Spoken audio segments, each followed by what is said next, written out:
जय श्री माता, श्री आदिशक्ति माता की, श्री निर्मला देवी माँ की जय। सहयोग आज का महायोग है। सहयोग में हम श्री आदिशक्ति श्री निर्मला माता के सामने बैठकर उनके सामने दिया जलाते हैं। अपने दोनों हाथों को खोलकर हम माँ से प्रार्थना करते हैं अपनी बीमारी के लिए, अपनी परेशानी के लिए, अपने कुशों से उनके लिए हम आदिशक्ति श्री निर्मला माता से प्रार्थना करते हैं। श्री आदिशक्ति माँ आदि गुरु हैं, आदि शक्ति हैं, परमात्मा हैं और धन्वंतरी भी हैं।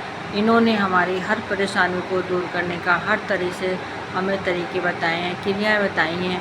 उन्हीं सब क्रियाओं को हम करके अपनी परेशानी को दूर करते हैं, माँ से प्रार्थना करते हैं। माँ ने हमको बताया है कि हमारे शरीर के अंदर 3 नाड़ियाँ हैं, बाएं नाड़ी, दाएं नाड़ी और मध्य नाड़ी। इन्हीं नाड़ियों पे हमारे 7 चक्र हैं। जब हम ज़मीन में बैठते हैं, जो हिस्सा हमारा नीचे ज़मीन में लगता है वो हमारा मूलाधार चक्र है। दूसरा पेट और जांघ का जोड़ हमारा स्वादिष्ठान चक्र, नाभि हमारा नाभि चक्र है, हृदय हमारा हृदय चक्र, गला हमारा विशुद्धि चक्र है, माथा हमारा आज्ञा चक्र और तालु भाग हमारा सहस्त्रार है। इस प्रकार से ये 7 चक्र हमारे तीनों नाड़ियों पर हैं। इन्हीं के खराब होने से, नाड़ियों के खराब होने से या फिर हमारे चक्रों के खराब होने से हमें तरह तरह की बीमारियां पैदा हो जाती हैं, जिसकी वजह से हमारी को समस्याएं पैदा हो जाती हैं। हमारे को कुछ समझ में नहीं आता है कि बीमारी हमें क्यों हो रही है, कैसे हो रही है, लेकिन होता सब इन्हीं चक्रों के और नाड़ियों की खराब होने से ही होती है सारी बीमारियां। अब आज मैं आपको कुंडलिनी माँ के बारे में बताऊंगी। जो मैं आपसे कहती हूँ कि हम जब हम माँ के सामने बैठते हैं, ध्यान करते हैं, तो हमारी कुंडलिनी माँ जागृत होती हैं। तो कुंडलिनी माँ क्या है? सहयोग जो है हमारे साइंस के ऊपर आधारित है। अगर कोई भी भाई बहन जो डॉक्टर हैं वो अगर इस वीडियो को देख रहे हैं तो वो इसको अच्छी तरह से समझ सकते हैं कि ये हमारी पूरी तरह से साइंस के ऊपर आधारित है और साइंस भी है और धार्मिकता भी है, सभी कुछ है। इन्हीं चक्रों पे जो चक्र हैं ये सब हमारे शरीर के अंदर हैं। इन्हीं से खराब होने से हमारी परेशानियां पैदा होती हैं और कुंडलिनी माँ हमारे चक्रों को ही शुद्ध करती हैं। कुंडलिनी क्या है? कुंडलिनी जो है वो जब माँ के पेट में बच्चा आता है, जब बच्चा आता है, जब ब्रह्मा जी ने सृष्टि बनाई तो जो उन्होंने बच्चे के अंग बनाए, जिस मिट्टी से, जो शक्ति से उन्होंने बच्चे के अंग बनाए और अंग बनाने के बाद में जो शक्ति उनकी बची, उस अंग को, उस शक्ति को उन्होंने हमारे रीढ़ की हड्डी के नीचे तीन कुंडली में उस शक्ति को उन्होंने बिठा दिया। तो ये ब्रह्मा जी की शक्ति है और इन्होंने बिठा दिया। जब ये कुंडलिनी माँ जब हमारी जागृत होती हैं तो हमारे 7 चक्र शुद्ध होते हैं। जब कुंडलिनी माँ ये हमारे जन्मों से हमारे साथ रही हैं, ये हमारी माँ हैं, हमारे हर बारे में, हर चीज़ के बारे में जानती हैं, अच्छाई बुराई हर चीज़ के बारे में जानती हैं। माँ हमारे साथ हमेशा रही हैं। इनके उठने से ही हमारी कुंडलिनी माँ जब उठती हैं तभी हमारे सारे चक्र शुद्ध होते हैं। तो धीरे धीरे जब ये कुंडलिनी जो है वो, जब बच्चा पैदा होता है तो आप देखा होगा आप लोगों ने कि बच्चे का तालू जो है बहुत ही मुलायम होता है। तो उस समय क्या होता है कि ये शक्ति जो बच्चों को इसीलिए कहा जाता है कि बच्चे भगवान का रूप है, क्योंकि जब ये तालू भाग उसका खुला होता है, कुंडलिनी उस जो है परमात्मा से मिली होती है। बच्चे का संबंध भगवान से रहता है जब बच्चा छोटा होता है।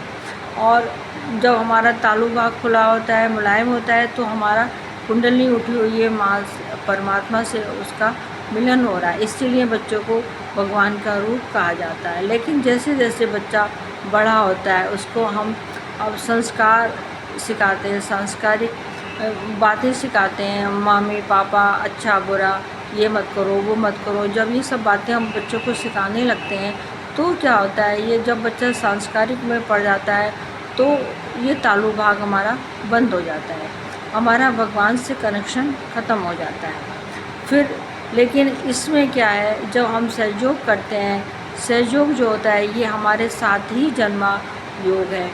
तो ये जब हम सहयोग करते हैं ये बहुत ही सरल है, बहुत ही सहज है। जब हम सहयोग करते हैं, माँ के सामने बैठकर हम ध्यान करते हैं, तो यही कुंडली माँ धीरे धीरे करके हमारे सभी चक्रों से होती हुई उस सब चक्रों को शुद्ध करती हुई, जैसे बीपी का पारा ऊपर उठता है वैसे ही हमारी कुंडली माँ भी उठती हैं जब हम माँ का ध्यान करते हैं और अपने चक्रों को शुद्ध करते हैं। तो धीरे धीरे सभी चक्रों से होती हुई सभी चक्रों को शुद्ध करती हुई ये हमारे तालु भाग में आ जाती है, जिसको हमारे सहयोगी भाषा में सहस्त्रार कहा जाता है। तो जब ये हमारे तालु भाग में आ जाती है तो हमारा तालु भाग खुल जाता है, हमारा संबंध जो है श्री भगवान से हो जाता है, परमात्मा से हमारा मिलन हो जाता है और हमारे विचार रुक जाते हैं। ये केवल शक्ति के द्वारा ही हमारा परमात्मा से मिलन होता है। यही नहीं कि हमारा तालु भाग खुल गया तो हम बिल्कुल फट गया या कुछ उसमें खून निकल रहा है, ऐसा कुछ नहीं होता है। केवल शक्ति ही जो है वो परमात्मा से जाके मिलती है। जो ब्रह्मा जी ने शक्ति अपनी रखी नीचे, वही शक्ति जाके परमात्मा से मिलती है और हमारा संबंध भगवान से हो जाता है। उतनी देर के लिए हम ध्यान मगन हो जाते हैं, हमारे विचार रुक जाते हैं, ना हम भूतकाल के बारे में सोचते हैं, ना ही हम भविष्य काल के बारे में सोचते हैं। वरना आदमी जो है या तो भूतकाल के बारे में ज़्यादा सोचता है, उसने ऐसा करा, उसने वैसा करा, या फिर भविष्य के बारे में सोचता है, मैं ये करूँगा, मैं वो करूँगा। इस प्रकार की वो प्लानिंग बनाता है, योजनाएं बनाता है और भविष्य काल के बारे में सोचता रहता है। लेकिन केवल एक सहयोग में श्री आदिशक्ति माता जी की कृपा से ही बस केवल हम जो है हमारी कुंडली उठती है और हमारे विचार रुकते हैं। हमारा संबंध उतनी देर के लिए भगवान से हो जाता है, हम बिल्कुल ध्यान मगन हो जाते हैं, हमें बहुत अच्छा लगता है। हमारे दोनों हाथों पे ठंडापन महसूस होता है, हमारे माथे पे ठंडापन महसूस होता है, हमारे सहस्त्रार पर तालु भाग में ठंडा ठंडा सा लगता है, बड़ा अच्छा लगता है, बहुत आनंद आता है। क्योंकि उस समय हम भगवान के संरक्षण में होते हैं, ईश्वर के संरक्षण में होते हैं, तो हमारे को बहुत अच्छा लगता है।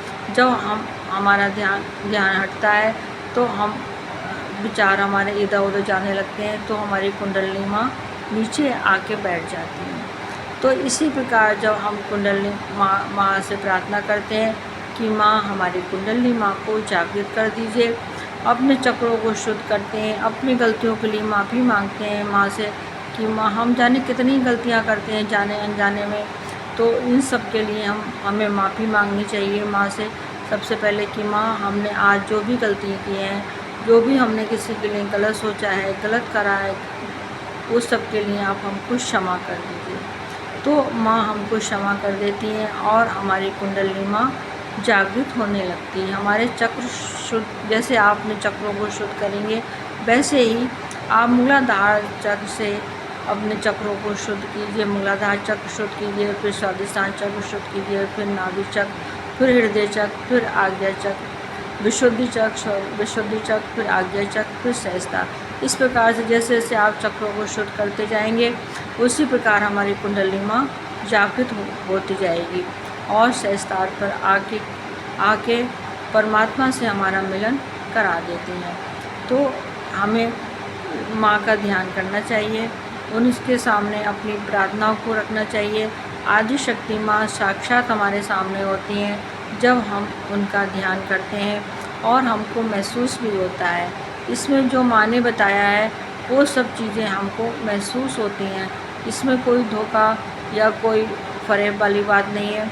और ना ही इसका ध्यान करने से आप सेंटर पर जाएंगे तो आपका कुछ पैसा लगेगा, कुछ भी नहीं लिया जाता है। सेंटर पे जाके तो और भी अच्छा ध्यान लगता है और कुंडली माँ हमारी जल्दी जागृत हो जाती हैं और हमारी समस्याओं का समाधान जल्दी हो जाता है। तो इसलिए हमको सेंटर पे भी अवश्य जाना चाहिए और माँ के सामने फ़ोटो के सामने बैठकर दिया जला कर उनसे प्रार्थना भी करनी चाहिए। तो हमें ये दोनों काम करने चाहिए। जब हम ये काम करते हैं तभी हमारी समस्याएं दूर होती हैं। आदि शक्ति श्री माँ हमारी माँ है। एक माँ अपने बच्चों को हमेशा खुशी देखना चाहिए, स्वस्थ देखना चाहिए। ये साक्षात रूप में हमारे सामने होती हैं, हमारी हर समस्याओं को दूर करती हैं। जो भी सहयोगी बहन भाई हमारे इस वीडियो को पहली बार देख रहे हैं वो कृपया इसको सब्सक्राइब करें, ताकि हमारा वीडियो आगे चले, हम आपको और अच्छी अच्छी बातें बता सकें।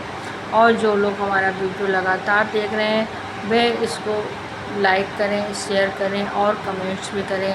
मुझे बताएं कि उनको हमारा वीडियो कैसा लगता है और क्या चीज़ समझ में नहीं आती है, क्या हमारी कमी क्या क्या हमारी कमी हो रही है, उस सबको जो है माँ दूर आप उसको बताइए। हम उसको जो माँ ने बताया है उसको हम पूरा करेंगे, उसको हम दूर करने की कोशिश करेंगे, आपको समझाने की कोशिश करेंगे।